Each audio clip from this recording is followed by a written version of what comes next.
ভারতের দখলকৃত নদী যে কৌশলে ফিরে পেল বাংলাদেশ। ঐতিহাসিক দিনে ঐতিহাসিক ঘটনার খবর নিয়ে আপনাদের সামনে উপস্থিত হয়েছে। এটা গত কয়েক দশকের মধ্যে এত বড় কাজ আর হয়নি।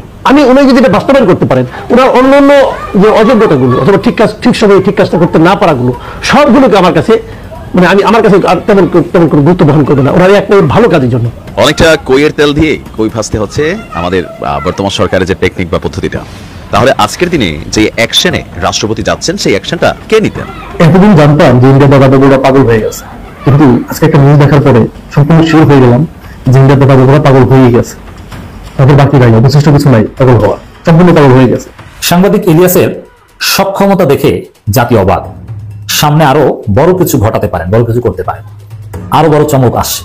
যারা মেজর ডালিমকে সত্যিকারের মেজর ডালিম বলে মানতে চান না, ওই কুলাঙ্গারদের জন্য আজকের একটি জবাব আপনাদেরকে সর্বপ্রথমে দিয়ে নিচ্ছি। তুই যাকে বাবা বলস সে যে তোর বাবা, এটার গ্যারান্টি কি?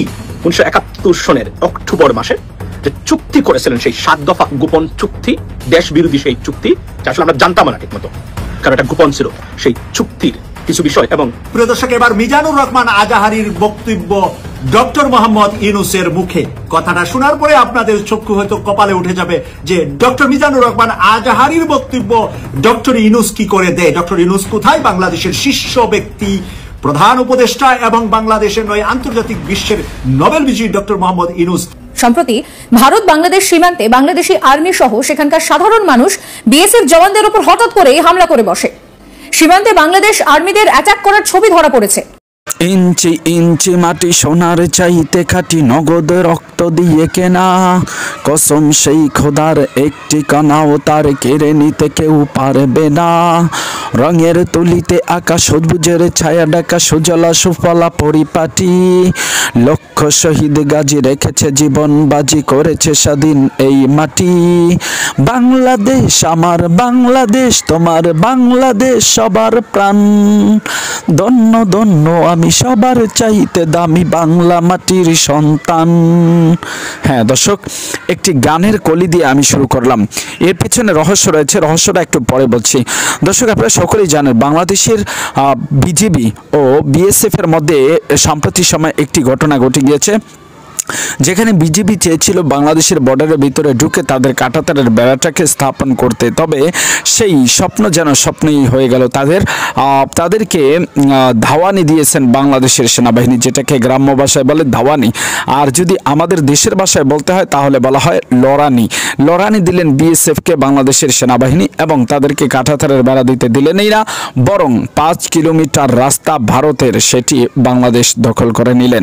সম্মানিত দর্শক, এই ঘটনাটি সম্প্রতি সময় ঘটাতে বিভিন্ন দেশের বিভিন্ন মহলে, বিভিন্ন সোশ্যাল মিডিয়াতে সহ দেশের বুদ্ধিজীবী ও দেশ নিয়ে যারা ভাবেন তাদের সকলের মনে যেন একটা আনন্দের উৎফুল্ল ফুটে উঠেছে।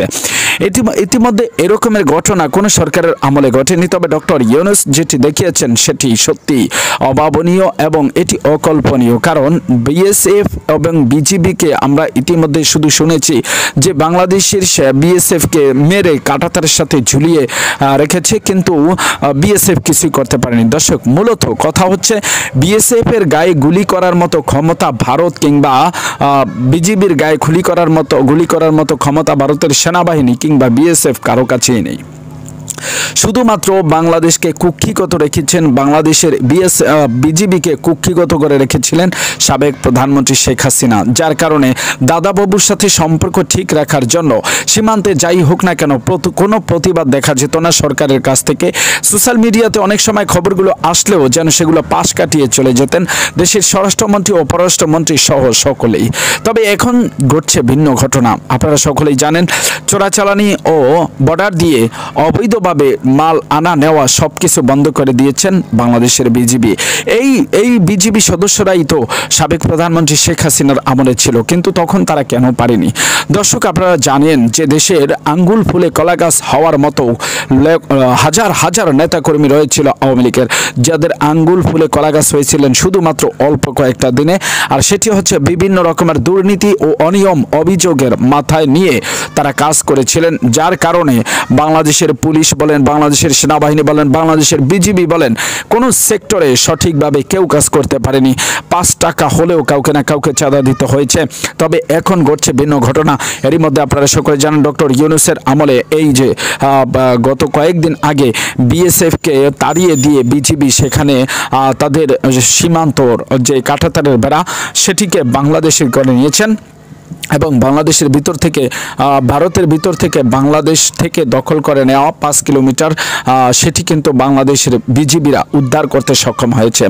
দর্শক, ইতিমধ্যে সকল ধরনের কাজকর্ম কিন্তু বর্ডারে কিংবা বিভিন্ন অঞ্চলে ও বিভিন্ন প্রাতিষ্ঠানিক সকল কাজকর্মের ভিতরে মানুষের ভিতরে যে রকমের একটা শান্তি বা সহানুভূতি চলে এসেছে সেটি যদি ধরে রাখতে পারে তাহলে বাংলাদেশের অগ্রগতি এবং বাংলাদেশের উন্নতি আটকে রাখার মতো ক্ষমতা ভারত অথবা অন্য কোনো রাষ্ট্রেরই থাকবে না। কারণ বাংলাদেশের সাধারণ জনগণ, বাংলাদেশের সাধারণ মানুষ সকলে মরতে জানে, বাংলাদেশের সাধারণ মানুষ কাজ করতে জানে, বাংলাদেশের সাধারণ মানুষ পরিশ্রম করতে জানে এবং বাংলাদেশের মাটিকে কিভাবে সমুন্নত রাখা যায়, বাংলাদেশের মাটিকে কিভাবে মানে শত্রুদের মোকাবেলা থেকে ফিরিয়ে আনা যায় সেটি বাংলাদেশের সকল আপামর জনতা সহ বাংলাদেশের প্রশাসনিক কর্মকর্তাগণ সকলেই খুব ভালোভাবে জানে। দর্শক,